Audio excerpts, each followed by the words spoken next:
Naam, kuwa Mwafrika, bado tupo nchini Kongo katika mgogoro ambao unaendelea pale Kongo. Lakini tunasema kwa kweli General William Amuri Yakutumba, huyu ni mtu wa Mungu kweli kweli. Huyu ni mtumishi wa Mungu kweli kweli. General aliyeteuliwa kwa ajili ya kupambana na makundi ya waasi wa M23 na AFC hii ya Colonel Nangaa. Kwa sababu kama tunavyojua Colonel Nangaa, tukajua sisi labda ni mwanamapinduzi ambaye pengine angetamani kupindua taifa hili la Kongo ili afanye mabadiliko ndani ya taifa la Kongo. Lakini unakuja kugundua hapana, kwa sababu kumbuka watu ambao wamekuwa wakipigiwa kelele na jumuiya nyingi za kimataifa kuwa hawa ni watu wanaosababisha mauaji ndani ya taifa la Kongo, ni watu wanaosababisha watu kuhama maeneo yao, kuhama katika nyumba zao na makazi yao, manake eneo ambalo sio kwako, manake wewe misplace. Kwa sasa watu kama milioni 7 hivi ambao kimsingi hawana makazi tena ndani ya Kongo, wamekuwa watu ni wakimbizi ndani ya mataifa yao kwa sababu ya makundi yanayoisumbua Kongo.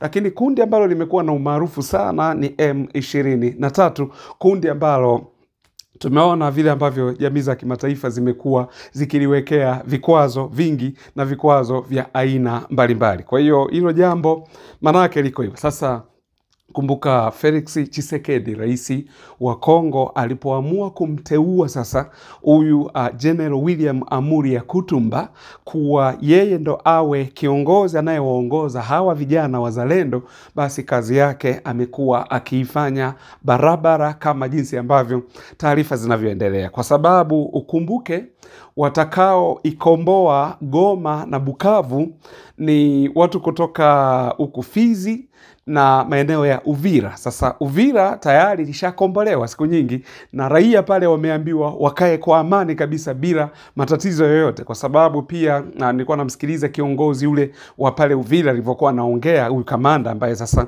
na wamesema maana wako Bukavu by the way, lakini walisema kuwa tuna safari tena ya kuelekea kwenda mpaka Goma kuikomboa, kuhakikisha imerudi mikononi mwa serikali ya Kongo, kwa sababu pale ni waasi wa M23 waliuchukua mji wa Goma, na baadaye hawa waasi wakaweka uongozi wao. Baadaye tukaanza kuona mikusanyiko mikubwa sana, M23 wanakusanya watu na watu wanaonekana kuwapenda na nini. Tukaja kuuliza ndugu zetu wanaoishi huko, wakasema hapana, watu wanalazimishwa, kwa sababu naambiwa usipohudhuria basi utatandikwa viboko au wengine kuuawa. Kwa hiyo mtu ili aepuke kifo, basi kwa namna hiyo anaamua aende kwenye mkutano. Lakini tuliwahi kushuhudia mkutano mmoja wapo, wakati tu wao wanafanya mkutano, huku katikati watu wanasema Felix Presida, Felix Presida, yani wanasema rais wao ni Felix Tshisekedi, manake hawatambui uongozi mwingine zaidi ya rais wao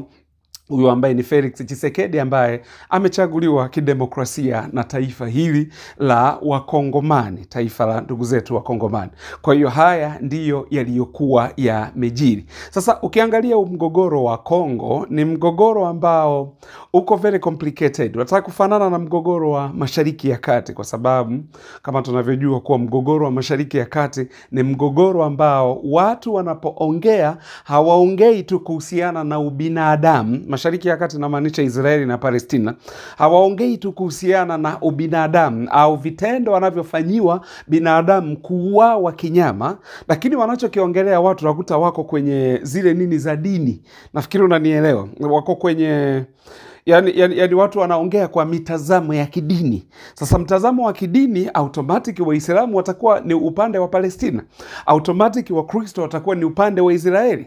Tunakumbuka wakati ambapo Hamas walipoenda kufanya uvamizi wao Ashkeloni ile, mnakumbuka 2023 tarehe 7 mwezi wa 10, tunakumbuka pale mauaji yalitokea, na mauaji yalipotokea wa upande wa Ukristo wakalaumu sana hawa upande wa Islam. By the way, mimi mwenyewe nililaumu kwa kile kitendo, ingawa wao wanasema wana sababu nyuma ya kwa nini walifanya vile, na you never know, kwa sababu wewe haujaingia kwenye kikapu chao, ndio maana unaweza kuwa unaongea tu.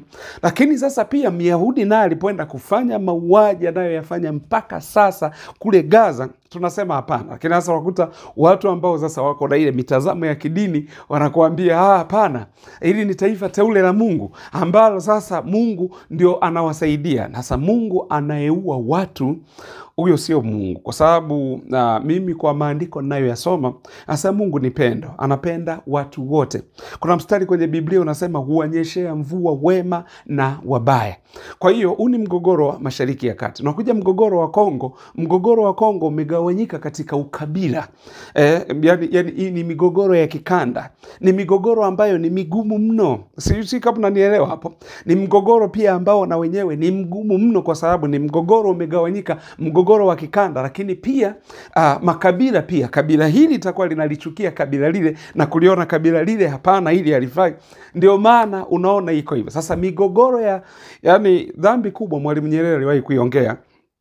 Kwanza mtu akianza kuwabagua watu kwa dini na akaanza kuwabagua watu kupitia makabila, hii ni dhambi kubwa sana ambayo itakuwa inatafuna. Alisema ni kama dhambi ya kula nyama ya mtu. Ukila mara ya kwanza utavutiwa tena, ule tena mara ya pili utavutiwa tena. Ndio hii sasa wakuta dini, lakini pia upande wa ukabila, kabila moja kujiona labda lenyewe ni bora kuliko hili, na hili lingine kuona mbona sisi tunaonewa, hebu ngoja tuingie tupigane. Matokeo yake yanakuwa ni tofauti. Nikukumbushe kitu kimoja, hapa Kongo imekuwa na historia ndefu sana.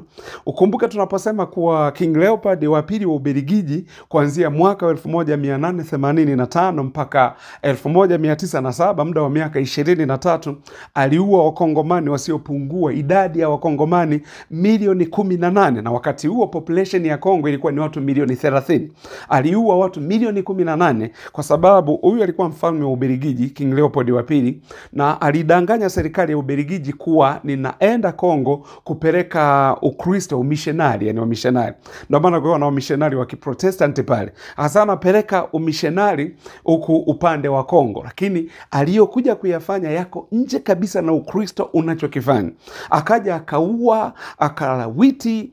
Lakini sasa kumbuka tunavyoongea hivi, King Leopold mwenyewe hakuwahi kuja Kongo. Hakuwahi kukanyaga kwenye taifa la Kongo. Ametuma vijana wake ndio wanamletea, kama walivyokuwa wanafanya watawala wa Uingereza. Unaona wale malikia wale, wasikia Queen Victoria, sijui Queen Elizabeth wa kwanza, sijui Queen, yani kuna vijana wanakuwepo. Mfano kama Queen Elizabeth wa kwanza, kulikuwa na kijana wake alikuwa anaitwa John Hawkins, ambaye yeye ndo alikuwa anafanya kazi hiyo ya kukusanya watumwa na zile ducats ambazo ni fedha ambazo ziko kama dhahabu hivi, ni kama coins lakini za dhahabu.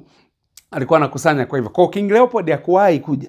Na hawa wazungu waliokuja Kongo, kuna kabila ambalo pale Kongo wakawa wanalitumia, na lile kabila ndio likawa linahusika kuua wakongomani wenzao. Yaani lenyewe ndio linawasimamia, kwa sababu kipindi kile Ubelgiji ilikuwa inadili na mambo matatu. Ilikuwa inadili na dhahabu, ilikuwa inadili na zao la mpira na pembe za ndovu. Kwa hiyo ndio rasilimali ambazo Ubelgiji ilikuwa inazichota kutokea katika taifa hili la Kongo, ambao Wabelgiji hawa wako mstari wa mbele sasa hivi kuilaumu Rwanda kuwa Rwanda iwekewe vikwazo na kushawishi jumuiya za kimataifa ziwekewe vikwazo Rwanda. Lakini hili kumbuka ni historia yao nakwambia, na hawatakagi kabisa uweze kujua historia yao. Kwa hiyo matokeo yake ndio hayo. Maana mwisho wa siku sisi ni Waafrika, tunatakiwa tuje tuishi pamoja, lakini tuachane na watu wa nje au, kwa sababu muda mwingi sana na muda mrefu sana wamekuwa wakidestabilize amani ya Afrika. Kwa ndio maana ya mgogoro huu wa Kongo. Ndio maana uko very complicated, kwa sababu mgogoro kwanza ni wa kikanda, alafu kiachana na kikanda mgogoro umeingiza makabila, ukabila ndani. Ndio matokeo yake ndio hayo sasa ambayo unayaona bado unaendelea. Lakini hii haimaanishi kuwa kuna mtu fulani ana haki ya kuanza kuua wenzake. Hapana. Ndio maana unaona hata hao kina Colonel Nangaa wanasema hapana, kwa nini Colonel Nangaa watu mauaji yanafanyika pale? Kama hiki anachokisema kuwa ninataka nifanyeje nikamuondoe Felix Tshisekedi ambaye mimi ndo nilimtangaza kuwa rais. Kama hiyo ndio shida. Sasa huku Kongo Mashariki kwa nini tena mauaji yanaendelea ya watu? Kwa sababu kama shida ingekuwa ni rais Felix Tshisekedi angemfuata. huko Kinshasa kama wengine wanavyofanya. Mapinduzi yametokea Afrika mengi. Tumeona mapinduzi pale Burkina Faso, sio raia walikufa. Tumeona mapinduzi pale Niger, sio raia walikufa.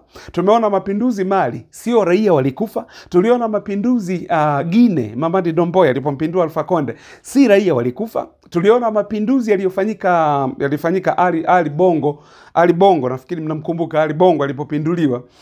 Mapinduzi yamefanyika pale, sio raia wamekufa. Sasa kwa nini haya mapinduzi ya Kongo, hivi vikundi vya waasi vinaua watu huku vikidai kuwa vinaelekea Kinshasa kwenda kumpindua Felix Tshisekedi? Kwa hiyo ni mgogoro ambao kidogo uko very complicated. Kwa hiyo tuachane nayo, tunaendelea kuwaombea ndugu zetu wa Kongomani, lakini kiukweli General William Amuri Yakutumba, Mungu aendelee kumlinda, aendelee kumbariki, kwa sababu anairejesha amani ya Kongo iliyokuwa imepotea na haya makundi, kwa sababu Uvira na Fizi tayari zenyewe ziko okay. Kwa hiyo wametoka huku sasa, wako Bukavu pale. Wamesema wakimaliza kuikomboa Bukavu, safari ni kuelekea Goma kwa ajili ya kurudisha utawala wa serikali ya Kongo na sio uongozi wa M23. Asanteni sana wanaokuwa Mwafrika, tunawashukuru sana.